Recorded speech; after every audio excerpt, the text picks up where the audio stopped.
The unprecedented global outbreak that I can't name on YouTube has dropped Tesla stock over 48% from its highs a month ago. As a result, this has left many Tesla short sellers laughing with joy. Tesla.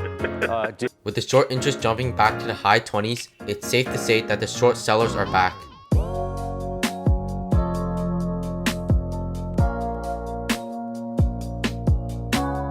Mark Spiegel. Mark Spiegel once had a short position in Tesla worth 20% of his fund, Stanford Capital. After the stock kept defying his expectations, Spiegel covered his short position until it's only worth 5% of his fund. Since Tesla's recent drop, he has added to his short position. Today, he is often seen rambling on and off on Twitter about Elon Musk and Tesla. Many Tesla shareholders believe that their Q1 delivery numbers were astonishing. Deliveries rose 40% year over year. However, Spiegel would like to argue the opposite, stating that those numbers were a fraud. Also, another common thing Mark Spiegel does is say that Elon Musk needs to be investigated for criminal activity. I'll leave his Twitter profile in the description below. It is quite hilarious material. Jim Chanos. Despite all the ups and downs in Tesla stock, on April 2nd, Jim Chanos stated that he is still maximum short. However, he was still forced to cover a lot of his short position due to the fact that the position had gone past the 5% limit in his fund. On CNBC, Chanos explained how Tesla was similar to the dot-com boom. So let me ask you, you said, one thing that makes it hard to stay short is when a stock gets creamed, like some of the energy ones have done and like Luckin has done today where you've covered it all. The other is when a stock goes parabolic, like Tesla did over the winter. Who? Are you still short that? And how did that impact your thinking on your positioning? So Tesla, and we told clients in January, February, that the 3-month period, sort of November, December, January, was one of the craziest periods I've ever seen in my 40 years on Wall Street. And if you remember, and I know Josh saw some of this stuff, and maybe some of your other panelists, retail for some reason came pouring into the market in individual names and individual stories in a way we haven't seen really since sort of January, February of 2000 at the end of the dot-com boom. And we saw the parabolas. We saw the Teslas, the Virgin Galactics, and others. And we saw it in the data of retail trading at E-Trade and options and Robinhood. And I had not seen, that was the one thing that had been missing in this bull market in the 10 years, was just manic speculation by individuals. Well, sure enough, by January, February, we had it. And, we saw these stocks go parabolic. And if you're parabolic and you're short, obviously your position's getting much bigger.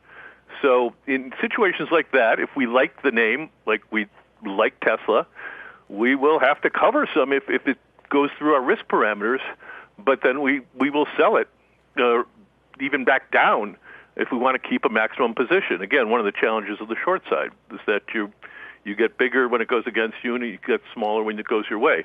We are still basically maximum short Tesla. It's still one of my favorite positions. Nothing's changed in my viewpoint here. This is a car company. It will lose money again this year. Gordon Johnson.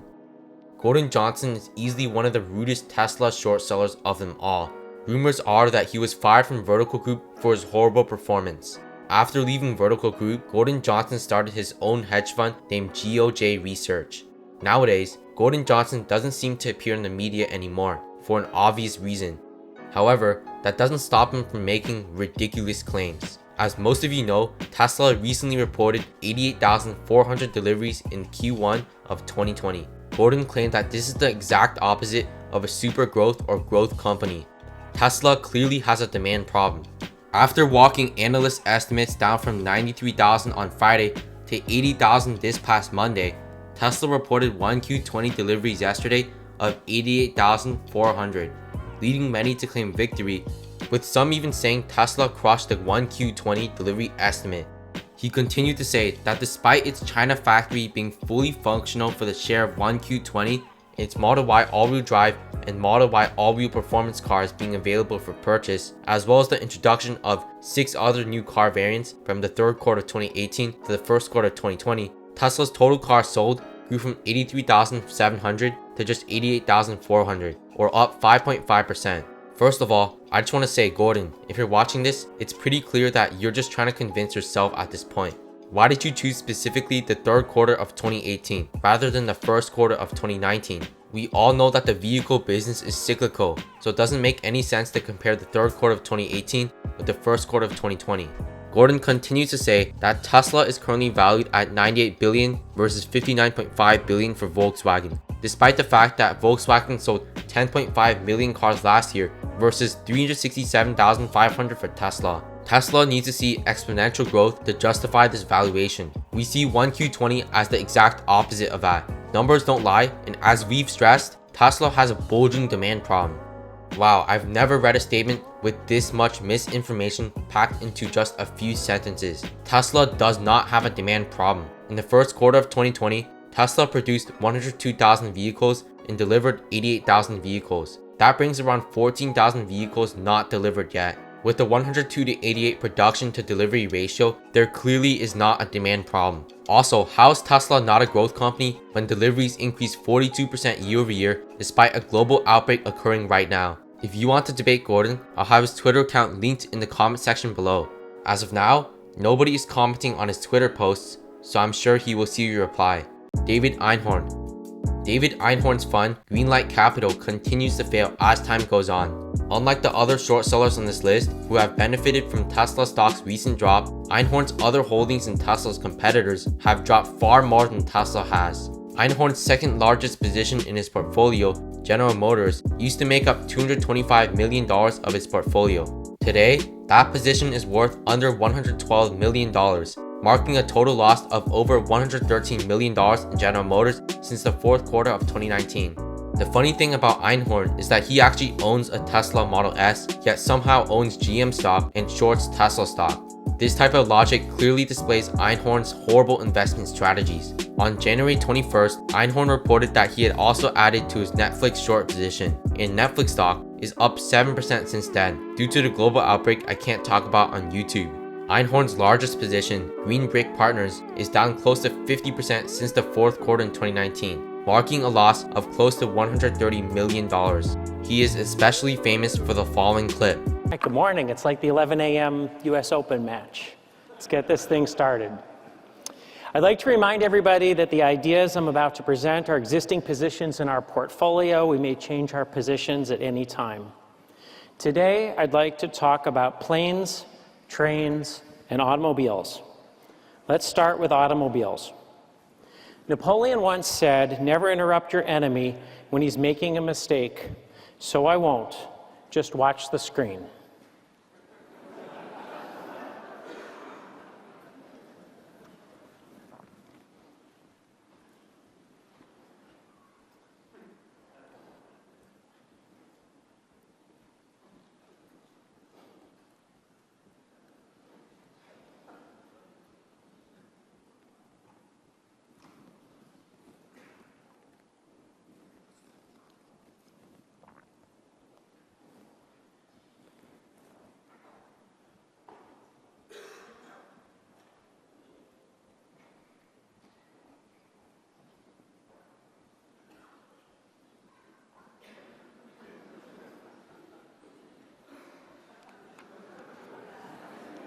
That's a lot of horse. We had in a prominent auto analyst from Morgan Stanley just the day before yesterday. And in talking to him about the relative value of Tesla on the one hand and General Motors on the other, he said, if you gave me $20 billion to give to either Elon Musk or Mary Barra, I would give it to Elon Musk because there's more growth there. Yeah, that was his response. Yeah. So what's your response to that question? Because you have a short position on Tesla at the same time you're proposing this for General Motors. Yeah, I think it's a question of what the purpose of the $20 billion is. If the purpose of the $20 billion is to earn a profit and a return on the $20 billion, I think you would give it to Mary Barra because GM is interested in its return on capital. They're trying to make about a 20% return on its invested capital, and that's a wonderful return on $20 billion to the extent that they were able to deploy it. I think if the purpose of a business is to advance the future, to have science experiments and really cool, buzzwordy kind of things, then you would give it to Tesla. because there you have a guy who's done all kinds of fancy innovation and is thinking about how society should be 50 years from now, 100 years from now, but he's yet to actually take any money and turn it into a profitable business. And I don't have any optimism that that will change. That's gonna wrap it up for this video. If you guys enjoyed, please hit the like button and subscribe. Your support is greatly appreciated.